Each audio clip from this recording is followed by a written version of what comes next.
What's your name What's your name မင်းရဲ့နာမည်ဘယ်လိုခေါ်လဲဒါမေးတာ What's your name မင်းရဲ့နာမည်ဘယ်လိုခေါ်လဲပြန်ဖြေကြည့်ရအောင် My name is အောင်အောင်ကျွန်တော်နာမည်ကအောင်အောင်ပါဒါမှမဟုတ်ရင် My name is အောင်အောင်ဆိုတဲ့နေရာမှာတခြားကိုတက်တဲ့နာမည်ကိုစာထိုးပြီးပြန်ဖြေလို့ရရပါတော့ဒါဆိုရင်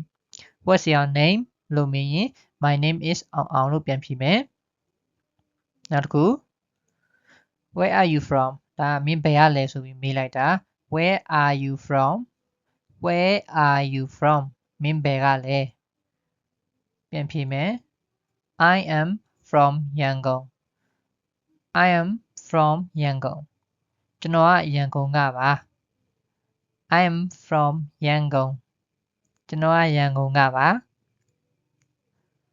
ပြီးတော့နောက်တစ်ခု How are you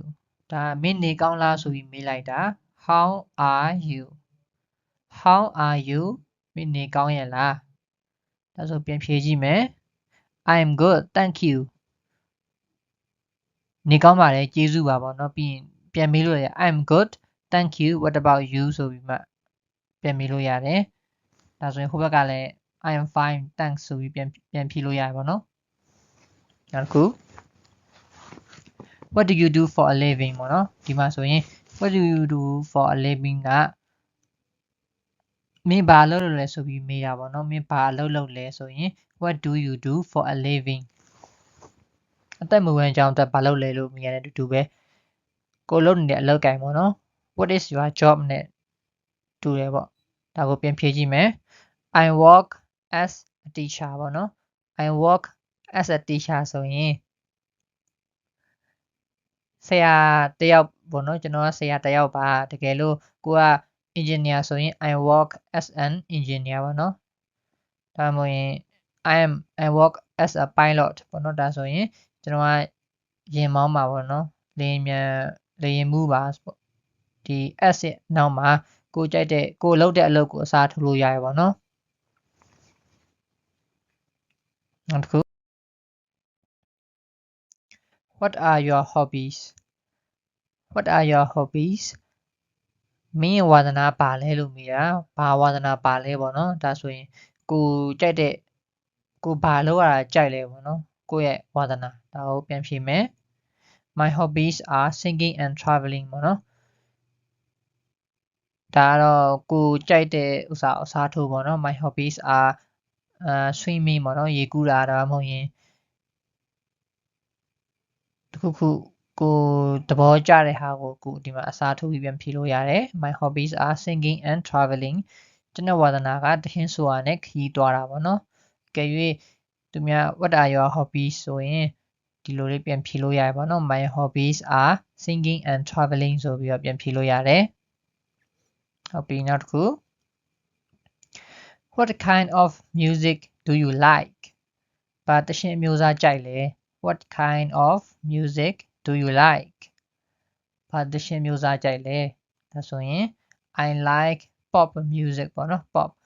ဆိုတာကကြတော့ဒီ pop တခြင်းမျိုးစားအများရှိရပါတော့ pop တို့ rock တို့ပေါ့နော်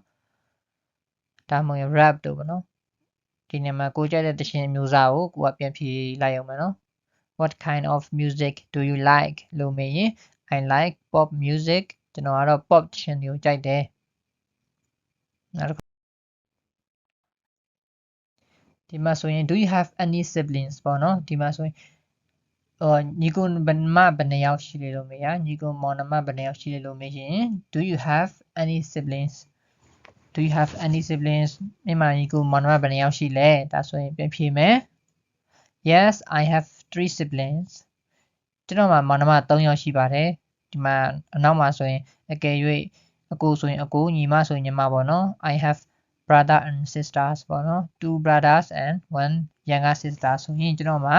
အကို2ယောက်ရယ်ညီမ1ယောက်ရယ်ရှိရယ်ဆိုပြီးတော့ပြန်ထပ်ပေါင်းဖြည့်ပြီးတော့ပြန်ဖြေလို့ရတယ်ပေါ့နော်ဒီမှာတော့ရိုးရိုးရှင်းမလို့ do you have any siblings လို့မေးရင် yes I have 3 siblings ကျွန်တော်မှာမောင်နှမ3ယောက်ရှိတယ်လို့ပြန်ဖြေလိုက်တာနောက်တစ်ခုမင်းဘာစားစာအကြိုက်ဆုံးလဲဒါကိုမေးကြည့်မယ် what is your favorite food what is your favorite food ပေါ့နော် ဒီမှာဆိုရင်ကိုကြိုက်တဲ့အစားအစာကို तू ကမေးရပါတော့မင်းဘာအစားအစာအကြိုက်ဆုံးလဲပေါ့နော်ကိုအကြိုက်ဆုံးအစားအစာကိုမေးတာဒါကိုပြန်ဖြေမယ် My favorite food is fried noodle ဒီနေရာမှာဆိုရင်ကိုကြိုက်တဲ့ဟာကိုကိုအစားထိုးပြီးပြန်ဖြေအောင်မယ်နော်ဒီ fried noodle ဆိုတဲ့နေရာမှာကျွန်တော်ကတော့ခောက်ဆွဲကြော်အကြိုက်ဆုံးပါအကယ်၍ကိုကြိုက်တာဟမ်ဘာဂါကြိုက်တယ်ဆိုရင် My favorite food is hamburger ပေါ့နော် hamburger ဒါမှမဟုတ်ရင် My favorite food is just rice ပေါ့နော် rice and meat ပေါ့နော်ထမင်းနဲ့အသားဟင်းနဲ့အကြိုက်ဆုံးဆိုရင်လည်းအဲ့လိုပြန်ဖြေလို့ရတယ်